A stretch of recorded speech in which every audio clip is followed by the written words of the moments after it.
Fokus sebagai politisi, Gita mundur dari jabatan menteri.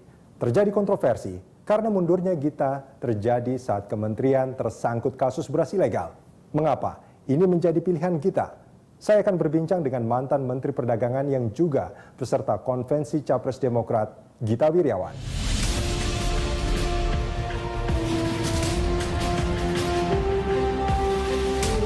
Presiden SBY akhirnya melantik Muhammad Lutfi sebagai Menteri Perdagangan menggantikan Gita Wirjawan yang lengser akhir Januari lalu. Berkenaan dengan pengangkatan saudara sebagai Menteri Perdagangan, bahwa Gita memilih mundur karena pindah panggung ke jalur politik. Mengundurkan diri dari jabatan saya sebagai Menteri Perdagangan Republik Indonesia efektif 1 Februari 2014. Gita Wirjawan mengundurkan diri dari jabatannya sebagai Menteri Perdagangan untuk fokus di konvensi Capres Partai Demokrat. Kita yakin langkahnya ini merupakan cara terbaik demi perkembangan politik dan demokrasi di Indonesia. Pengunduran diri Gita disebutnya sebagai kesadaran etis untuk menghindari konflik kepentingan proses politik di konvensi yang sedang dijalaninya.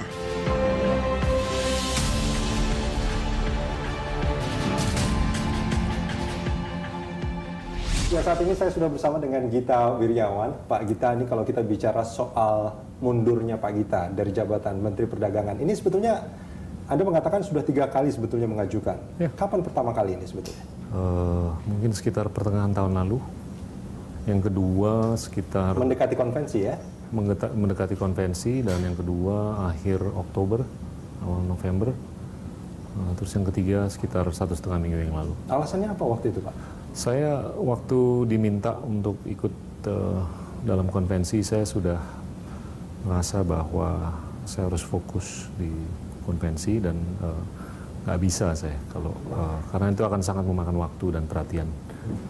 Tentunya ini adalah amanah yang mulia dan saya nggak bisa mengkompromi amanah saya sebagai Menteri Perdagangan yang juga mulia, tapi saya sudah tekad untuk ikut dalam konvensi dan itu terlalu mudah untuk membuahkan persepsi konflik of interest atau benturan. Apalagi pada saat itu Pak Gita misalkan masih tayang di televisi iklan-iklannya ya, iya, dengan pakaian putih, lengan pendek gitu. Dan itu diputuskan tahun 2012, jauh sebelum saya mengambil keputusan, tapi secara etika saya langsung copot muka saya dari seluruh iklan.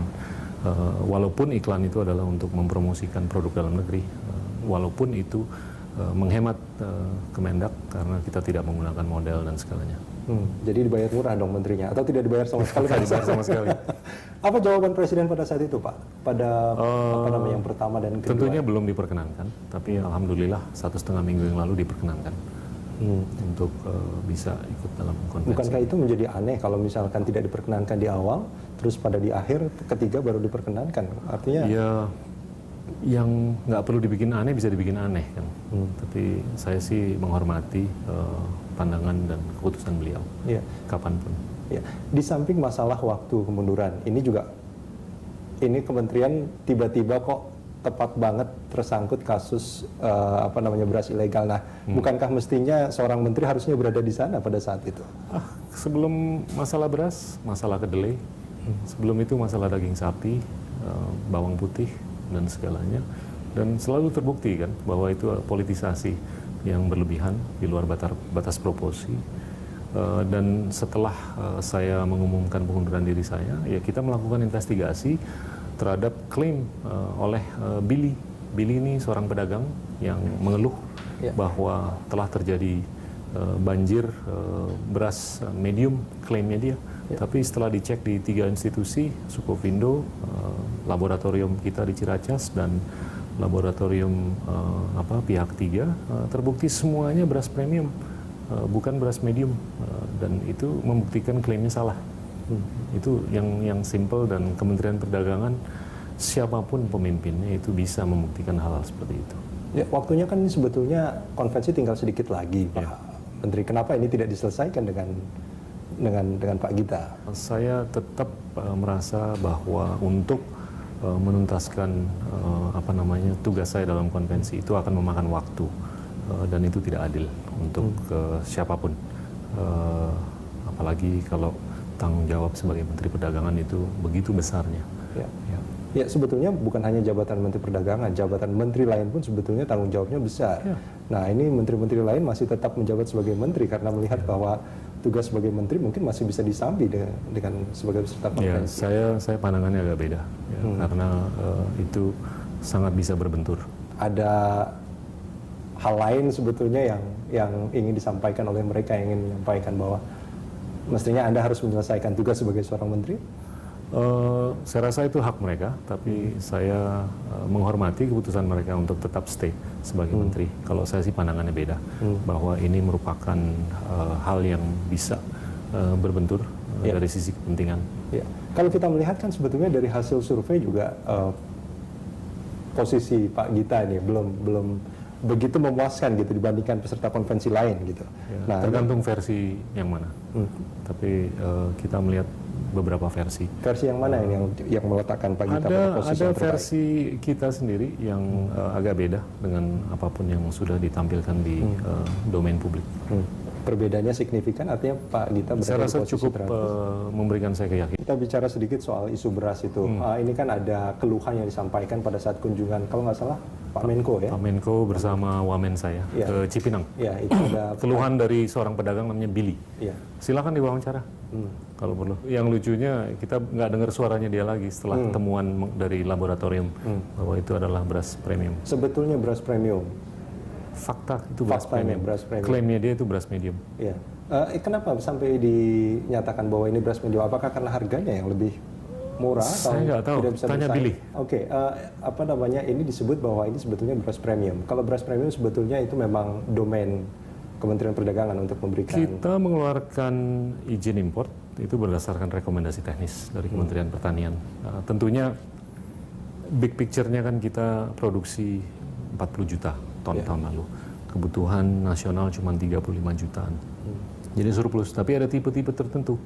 Kayak kalau kita ke restoran Jepang, itu kan ada tipe beras yang nggak diproduksi di dalam negeri. Terus yang dari Vietnam itu tipe basmati, dan ada satu tipe lagi. Nah, itu yang direkomendasi, bisa dilakukan importasi. Nah, rekomendasi itu datang dari Kementerian Pertanian, dan kita tindak lanjuti dengan dikeluarkannya surat izin impor. Rekomendasi itu termasuk jumlah? Jumlah dan PT. Jumlah dan PT siapa yang? Siapa saja dan jumlahnya berapa. Dan Kementerian Perdagangan hanya mengeluarkan surat izin? SPI-nya berdasarkan rekomendasi dari Kementerian Pertanian. Nah, penyelidikan soal ini kan sebetulnya sudah dilakukan oleh Kementerian Perdagangan, tapi juga masih dilakukan oleh BPK juga masih melakukan, Bea Cukai juga masih menemukan ada penyimpangan di sana. Nah, ini gimana? Ditanya di Bea Cukai, tapi perlu ditanya juga si Billy, kenapa dia bisa melempar klaim yang ternyata terbukti salah. Menurut Anda memang ada unsur kesengajaan di sana? Saya ingin tahu Billy itu siapa di belakangnya. Anda sudah menyelidiki hal ini? Saya sudah mulai menyelidiki. Hasilnya? Belum, nanti saya kasih tahu. Saya juga membaca ada masalah politisasi soal beras ini. Iya. Adakah orang yang... Saya rasa agak terlalu dipolitisir. Ya. Tapi saya yakin Kementerian Perdagangan mampu untuk mengatasi. Anda melihat memang ada orang lain yang mungkin agak khawatir dengan Anda? Saya nggak ngeliat begitu. Tapi saya tetap melihat ada unsur politisasi. Tapi saya berkeyakinan kalau mau diperiksa oleh siapapun, Kemendak siap. Kalau politisasi artinya kan ada alasan dibalik politisasi itu kan? Iya. Silakan cari tahu, nanti kasih tahu saya. Anda sudah melakukan penyelidikan? Sudah mulai. Saya curious. Ini kok bisa di blow up sedemikian rupa walaupun faktanya membuktikan itu beras premium. Lain kalau di pasar lain ya temuannya kayak gimana. Di awal tidak pernah dikenal sebagai seorang politisi. Mengapa Anda memilih jalan ini sekarang? Saya melihat konvensi ini sangat demokratis. Ini satu-satunya platform yang ditawar oleh partai politik secara demokratis kepada siapapun yang merasa mampu. Saya nggak melihat partai lain menyediakan platform seperti ini. Kalau partai lain sudah punya capresnya, bahkan pemimpinnya atau siapa, kalau ini ditawar ke 11 orang, dan 11 orang itu ditawar ke 250 juta manusia untuk memilih. Dari situ saya lihat ini bagus untuk anak-anak muda untuk berpartisipasi dalam proses politik. Kedua, tentunya ya untuk kepentingan mencari pemimpin ke depan, ya ini harus sosok yang bermoral, berintegritas, punya stamina, dan punya pengalaman eksekutif. Saya sudah bekerja di kabinet ini selama 4 tahun 2 bulan. Saya melihat banyak hal yang bekerja dengan baik, saya melihat ada beberapa hal yang masih bisa diperbaiki, dan saya rasa itu akan menjadi catatan untuk saya ke depan, dan kalau diperkenankan saya rasa saya bisa melakukan amanah ini dengan baik. Kalau diperkenankan artinya sebetulnya memang diperkenankan oleh Allah dan rakyat. Nggak, artinya Pak Gita juga memang sejak awal punya cita-cita untuk menjadi presiden. Nah, sebetulnya ini evolusi yang baru-baru saja terjadi. Tentunya ini berdasarkan dialog dengan presiden, dengan beberapa tokoh di sekitar saya, dan berkembanglah posisi dan pola pikir yang baru untuk ya udah coba aja. Dan kebetulan disediakan alternatif. Ya, kan sebetulnya menjadi pertanyaan bukan hanya mengapa pilihannya ke Partai Demokrat yang menurut Pak Gita tadi punya cara yang baik dengan konvensi ini, tapi mengapa pilihannya dari seorang birokrat, dari seorang eksekutif, terus kemudian menjadi seorang politisi? Apa yang ingin dikejar oleh Pak Gita? Untuk? Ya, menjadi seorang politisi. Saya rasa saya melihat banyak sekali rekam jejak saya yang membuahkan kesejahteraan lahir dan batin untuk rakyat. Banyak sekali. Waktu saya sebagai kepala BKPM, penanaman modal naik 30% setahun. Terus perizinan berubah menjadi 2 hari selesai untuk PMA, PMDN. Di Kemendak juga kita mengeluarkan banyak sekali kebijakan-kebijakan. Permendak 70, 80% dari produk yang dijual di retail modern harus dibuat di dalam negeri. RUU Perdagangan tadi baru saja diketok palu. Ini semangat yang mendukung ketahanan nasional, ketahanan pangan, ketahanan energi, dan sebanyak mungkin produk yang kita konsumsi ini harus dibuat di dalam negeri. Saya rasa itu memberikan kepuasan batin kepada saya, tentunya berdasarkan hal-hal yang bagus untuk rakyat. Nah, ini kalau bisa diperdalam lebih dalam amanah yang lebih besar, ya insya Allah saya bisa melakukan yang terbaik untuk rakyat. Menurut Anda prestasi yang tadi disebutkan itu sudah cukup untuk menjadi seorang presiden? Saya rasa kita nggak akan tahu sampai kita coba. Dan saya ngelihat, ya saya juga udah berurusan di urusan musik, urusan olahraga, sebagai pengusaha, sebagai profesional, sebagai kepala BKPM, sebagai menteri. Itu saya rasa cukuplah untuk memberikan saya wawasan untuk maju ke depan. Ya, tadi Anda mengatakan beberapa survei popularitas dan elektabilitas Anda masih kurang memuaskan, tapi Anda punya hasil riset yang berbeda. Nah, tapi dalam waktu yang singkat ini, bagaimana Anda bisa meyakinkan rakyat yang akan disurvei oleh lembaga riset yang akhirnya nanti yang akan selama menentukan, ini belum mengumumkan, yang pada akhirnya nanti akan menjadi penentu konvensi? Ya. Saya rasa saya akan meneruskan apapun yang saya sudah lakukan selama ini, Apa yaitu menyapa rakyat dan menceritakan rekam jejak saya dan menceritakan apa yang saya bisa lakukan ke depan. Dan jangan lupa, golput ini 40%. Ini adalah anak-anak muda yang selama ini blenger dengan politikus, blenger dengan proses politik karena mereka menganggap politikus itu korup, nggak kompeten, cuma jual janji saja. Ya, saya rasa kalau saya berkomunikasi dengan anak-anak saya, keponakan saya, anak-anak muda, itu kayaknya mereka beda melihat cara saya berkomunikasi dan apapun yang saya komunikasikan. Keputusan sebagai politisi ini luar biasa, Pak Gita. Apakah capres dari hasil konvensi Demokrat ini adalah harga mati?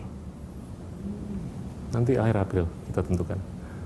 Akhir April? Ya. Waktunya tinggal sedikit lagi. Ya. Artinya 2 bulan lagi. Artinya Pak Gita juga punya rencana lain sebetulnya? Enggak juga. Saya belum terlalu dini untuk memutuskan apapun. Untuk sementara saya fokus untuk memenangkan konvensi.